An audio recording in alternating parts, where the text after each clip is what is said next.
best part is, while Tash is pounding that snake's nose, she's still holding the ruby in her other hand. Maker's panties, I was so proud. Oh, Ah, shit.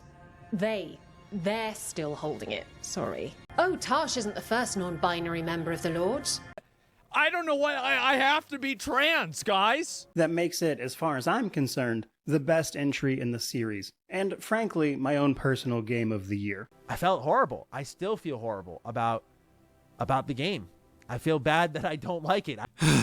Here we go. It's time to talk about everything regarding Dragon Age Veilguard. And I mean everything. My wife bought me the game on release as a surprise, and I've played it for about 30 hours now, so I feel I can comment on it. It's amazing. Wait, sorry, no, it's the worst game ever.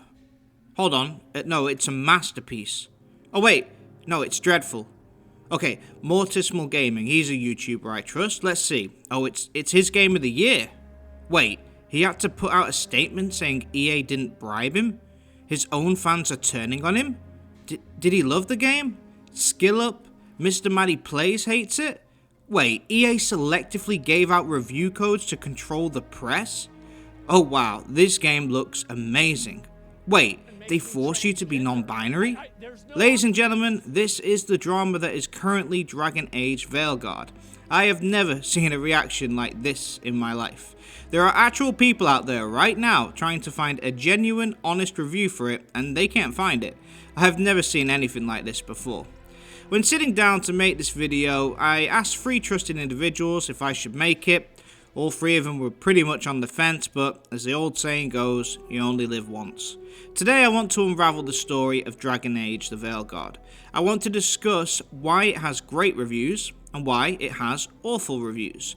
What happened with the review codes, and more importantly, I want to address the elephant in the room, the politics inserted into the game. How can a game be so divisive? It's a heck of a lot to get through, so let's jump straight in. First of all, the game is good. I've played it for about 30 hours, I've done a lot of side quests and explored all over. It's decent for what it is. Now that sentence is very key, for what it is. Now stick with me. The game's graphics are great and the combat and responsiveness is very good. It is very well polished with 0 glitches. It clearly took a lot of inspiration from God of War and almost plays like a sequel. In fact, if this game was an independent IP and called something like Warrior of Life, it'd be sitting pretty high up on the charts with no drama. But it's not called that. It's a Dragon Age game. The Dragon Age series has 4 games: Dragon Age Origins, Dragon Age 2, Dragon Age Inquisition, and now Dragon Age Veilguard. Inquisition released in 2014 and won Game of the Year. Now these games were praised for many reasons, but primarily it was for their great writing, their dark tone, tactical combat, great world and lore, story, and bravery to tackle hard topics. These games gave a lot of freedom to the player in determining the outcome of events. It had mature writing which left you emotional, and combat and puzzles that really made you think. Over those years, the Dragon Age games have gained a huge following of dedicated fans who love them. So why am I telling you this? Well, because these same fans waited ever so patiently for over 10 years for the newest installment, and it arrived. But it was completely different. Gone was the strategic combat, replaced in favour of hack and slash. Gone was the dark thought-provoking writing, replaced instead with light-hearted basic writing. And gone was the dangerous realistic world, instead switched to a pixely Disney-like bright style instead. Let's break these down one at a time. Starting with the tone and the writing. The tone in the original Dragon Age games was very serious and quite dark. It tackled sensitive subject matters and was not afraid to shock the player. It was a dangerous world and the on-screen look reflected that. As I have stated, the new look is more bright and happy and almost cartoonish. Think of it like this: the old Drakengard games were the equivalent to real-life graphics, and Veilguard looks more like animated cartoon. Look at these 2 monsters on screen, so you can see the difference. So the tone is different, but then the writing is hugely different as well. In the Origins game specifically, the game maintained a very realistic tone. It was serious, writing for adults who could handle it. It would show violence, conflicts, and generally thought-provoking plot lines. Characters were deep and had multiple layers. Veilguard instead has taken a very light tone. The writing is safe. There are very few conflicts, the writing is a lot more surface level, and it's generally upbeat. Sort of like the Dragon Age Origins are written for adults, and then Veilguard is written for a larger audience. Children could play the game and follow along easily, but an adult might find it a bit basic. Pacing is another thing. Now, in a typical role-playing game, which is what Veilguard is, pacing is quite slow and methodical. You take your time, you level up slower, you sometimes sneak, sometimes talk your way out of combat, or you avoid combat entirely. In Dragon Age Veilguard, this isn't an option. It's non-stop combat, everything moves quick, you open chests quick, you open doors quick, the game is essentially on sprint non-stop. It's different to a typical RPG. Now, no matter which you prefer, you can see that these are huge changes for fans of the older games. Now, just to take on the RPG decision making, when a game declares itself as a decision making role-playing game, people want to roleplay. That means they can make decisions in game that suit their character. So, for example, let's say there's an option of either helping someone or just robbing them for their belongings. A good playthrough, you might help them to match your character, but on your bad playthrough, you might rob them. It's called role-playing because you make the decision. Now, in the previous Dragon Age games, decision making was a huge part of the game, and the freedom to make these decisions. Be good or be evil, it's your call, but you have that choice. Freedom. Now, in Veilguard, although you do make some decisions, a lot of them are just an illusion. For example, I could ask a companion about her brother. The options I had are, who is he, or what happened? I asked, what happened, and then she told me his name. It's stuff like that that we call an illusionary choice. The outcome is fixed, no matter the choice. Now, even then, put that to the side. This new Dragon Age game does not give any role-playing options besides the backstory. You are the good guy, and that's it. You can't really ever make a bad decision. No matter how many times you replay the game, your character will always have the same role and do the same things generally. It doesn't help EA that the previous Dragon Age games handled this much better and offered a lot more freedom, or the fact that Baldur's Gate 3 dropped last year, which was the ultimate level of freedom in role-playing. Everything in Baldur's Gate 3, you have about 6 choices which literally had an impact. In Dragon Age Veilguard, choices are generally be good, be funny, or be stern, but you're always saying the same thing, resulting in the same outcome. A good RPG will let you say yes or no to any situation, allowing you to shape the outcome. An example is with your companions. In this new game, you can earn their approval, but never their disapproval. In a game like Baldur's Gate 3, you can upset companions, you can kick them out, you can kill them off if you want, you're completely free to play how you want. In Dragon Age Veilguard, those choices aren't really there. But the main thing is, role-playing freedom was stripped back in this previous installment, which disappointed fans of the series. And not just Dragon Age fans, but BioWare fans. BioWare created Mass Effect 1, 2, and 3, which are even today considered some of the best role-playing games of all time. Those games gave the players much more freedom in choice and almost matched the level of Baldur's Gate 3. So fans of both Dragon Age and BioWare games would unfortunately see Veilguard as inferior when it comes to player freedom and role-playing. Now, besides this, combat was drastically changed from the previous games. Veilguard introduces a faster, combo-based combat style, diverging from the classic tactical setup. It's live-action combat opposed to the turn-based feel of the previous games. They also simplified party control, as unlike the previous games, players no longer directly controlled each party member, they only play as their own character. So, what you have here are a lot of changes. Fans who were dedicated to the Dragon Age series found a game that did not match what they were used to. They identified Dragon Age as a certain type of game, and then they saw the newest installment basically use the brand and change completely. Imagine you were a massive fan of a game series, and it's your favourite type of game, and then the newest one that you waited 10 years for finally drops, and it has this many changes. Different tone, different look, different feel, different writing, just completely unrecognisable. You'd be upset too. And it's not just the fact that the fans were disappointed, they probably feel unappreciated.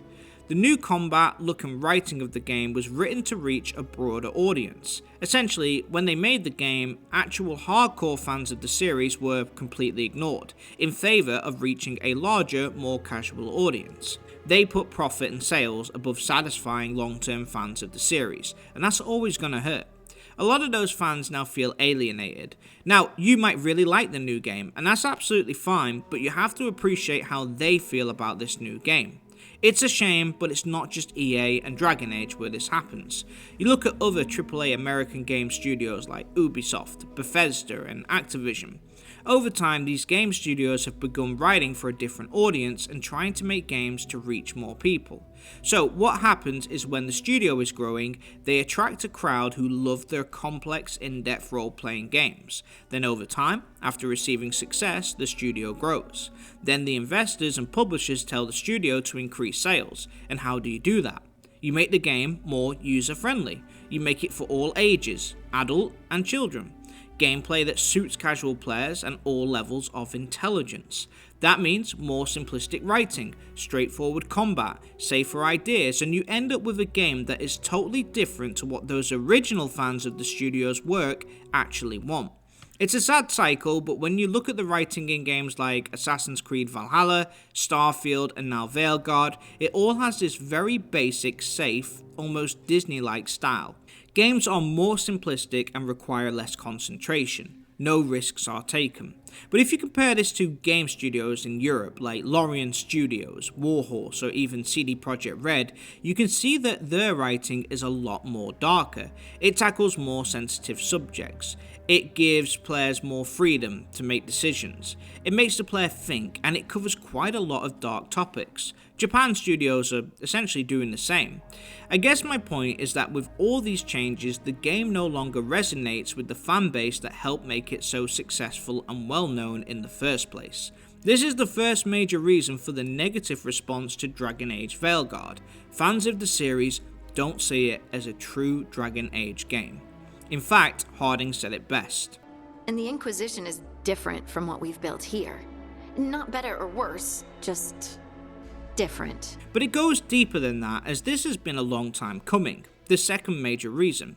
You see, the gaming industry itself is a huge reason why the whole gaming scene online is currently so toxic. For years, studios have put out subpar games whilst using dirty tactics such as making poor games under huge franchise names, making games and actively trying to push in diversity, increasing game prices, trying to farm people's money with pre-order cosmetics, pay-to-win features, EA Games Pass, Xbox Game Pass, PlayStation Game Pass, online memberships, overhyping games in trailers and then under-delivering. EA itself has done a lot of bad things, such as the gambling addiction created by the FIFA franchise, where they literally get kids hooked on gambling, forcing players to take their memberships, or selling over 30 incomplete expansions for The Sims 4 where modders have to actually fix their product. They and other studios have continuously used their fanbase to squeeze and make profit, and repeatedly screwed them over. Not just that, but they've ignored fan feedback and generally shown contempt for their own fans, seeing them only as potential income as opposed to real people who love their games. So when EA releases a new game and people get so upset, it isn't just because this is a one-off. This pot has been bubbling for years and now it's finally boiled over. A video came out that stated that EA was only giving review codes to certain creators to control the reviews online, almost to trick the fans. Now, 10 years ago, maybe we would laugh that off, but after all the pain that the studios have caused, now we look at that and we think, well heck, maybe they did do that. So when a good review comes out, like from Mordismal Gaming, people attack him and accuse him of being paid off. This whole scenario has been caused by these studios' continuous greed and lack of care for their actual customers, and that is why there is such a rash negative reaction to this game. The studios did it to their own self based off of what they've done to their fans in the past few years. Okay, so now let's talk about the third reason that people did not enjoy the game. Do you see this screenshot? That is 367 reviews on the game, the majority 1 stars. I took this screenshot before the game even came out. I'm not kidding. I've had many people message me as well. when I announced that I was playing the game to discuss their dissatisfaction with it. The majority confirmed that they hadn't actually played the game. So what causes such a strong reaction? Well, I asked them, and the majority of people told me that it was because of one scene. This scene. Parties, while Tash is pounding that snake's nose, she's still holding the ruby in her other hand. Maker's panties, I was so proud. Oh, Ah, shit. They're still holding it. So this scene covers a huge topic covered widely in real life, outside of gaming, which is gender identity. When I asked people about the scene, the majority voiced displeasure at the fact that it ruined their immersion. They stated that games like Dragon Age should be a fantasy world where they can be immersed in, where everyone is accepted. No one should be worried about being misgendered or having conflicting identities or struggling with these real life issues. Essentially, by bringing these real world issues into the video game, it took the players out of the experience. They were caught up in the game's world and the story, and then a scene like this broke that immersion, snapping them back into reality. A lot of people have also told me that they play video games to escape reality. Now I can attest to this as I do it myself. I work full time, I've got bills, stress, and video games are my way of escaping as well. It's like my break from the real world. In real life, I'm a regular dude. In video games, I'm a super high elf wizard. By adding scenes in like this, fellow gamers told me that it was an unnecessary addition in a fantasy game. Whilst it's true that you have to have some struggle and strife in order to build a strong narrative and character arc, they would rather it was based on the fantasy world of the game and its lore as opposed to real life issues that we deal with today. Other people have said that it's not so much for the subject matter, but rather the way that it was handled. Writing needs to be subtle and at times have reason. A lot of people felt that this particular topic, in this particular scene, was sort of shoehorned in, just put there to be there. It could have been written in better, referring to it as lazy writing. Now, as you can easily tell by the internet's reaction to this game, this is a topic that divides. People feel really strongly about this subject, and by making it a main cutscene in the video game, it's got fans divided. Now, after digging further, some fans would tell me that since they didn't support these topics, they would not buy the game or even be willing to try it, as they worry that if they support studios who put real life topics in today's games, it would lead to more games doing it in the future. DEI, diversity, equality and inclusion, has been a hot topic in gaming lately, with some creators stating that these policies have led to decline in writing in video games over time. Now, whether that's true or not is hard to say, but it is a huge topic in the video game world. So, in summary, this scene in particular hurt the game without people even having a chance to play it. Whether that's right or wrong, it doesn't matter, as by having this scene, it has impacted the game's score. Some people feel very strongly against the DEI and have been huge Dragon Age fans. One fan told me, "To see the studios using my favourite IP to push an agenda is so sad." Other fans told me that they feel betrayed. This is the final reason why some people dislike the game and why some people gave it 1 star or left negative reviews. So anyway, down to brass taxes. Is it any good? Well, yes, it's a good game. I've played it for over 30 hours and I've actually enjoyed it. It succeeds at doing what it set out to do. Is it a good game? Yes. Is it a great RPG game? No, not really. And is it a good Dragon Age game? Well, at this point, it's so far removed from its predecessors' blueprints that I don't really even consider it a Dragon Age game. It isn't really the 4th installment of a series, it's its own title. If you see it for that, then it's a lot more enjoyable. But the world is beautiful, there are some impactful decisions, the characters do grow on you, and despite its simplistic combat, it is enjoyable nonetheless. Now, as a huge RPG fan, I wouldn't consider this one of the best games ever, but it's an enjoyable ride overall. Essentially, if the name changed from Dragon Age, and the game was a standalone title with no comparisons and the politics were left out of the game, I think the internet would unanimously agree that it's a solid game. But, by adding in the politics, this is where we are. Rather than celebrating a good game, everybody is talking about the non-gaming subjects and judging the game based off of them. That is EA and BioWare's decision, and unfortunately, that is what this game will be remembered for. Fan opinion will continue to be split on this for all the reasons I've mentioned, and that hopefully explains why the opinions are so divided. As of right now, it sits at 4.5 stars on the PlayStation 5, Steam 77%, and Xbox at 4 out of 5 stars. To leave a review on those platforms, you have to have played the game. On Google, it's at about 2 stars, and Metacritic 3.4 out of 10. You do not need to have played the game to leave a review on those platforms. So it's quite clear that a lot of people have left negative reviews despite not playing it. Why? Because they don't agree with the politics. This is what happens when you put them in the game. The outcome is always divided. If you make a game with no politics, it is reviewed as just a game from a neutral perspective. When you put politics in, this is what happens. The criteria for a review changes, and rather than talking about the game, we're now talking about something else. This is what Donald Trump was talking about. That is the writers' and developers' choice, and after the reaction of games like The Last of Us 2 and others, surely they can't be surprised. BioWare needed this win, and I would hate to think that they have mapped their own demise by deciding to add in 2 scenes that make up about 0.1% of what is otherwise a decent game. Either way, video games are art, and art is subjective. Some will love the game and some will hate it. It's all down to personal opinion, and my advice to anyone considering whether to buy it is to watch some Let's Plays online and then make a decision. I enjoyed the game, but completely understand why some people are upset. But we have to remember to weigh things up evenly. I hope this video has successfully explained why some people don't like the game after playing it, and why some people will hate it despite never playing it.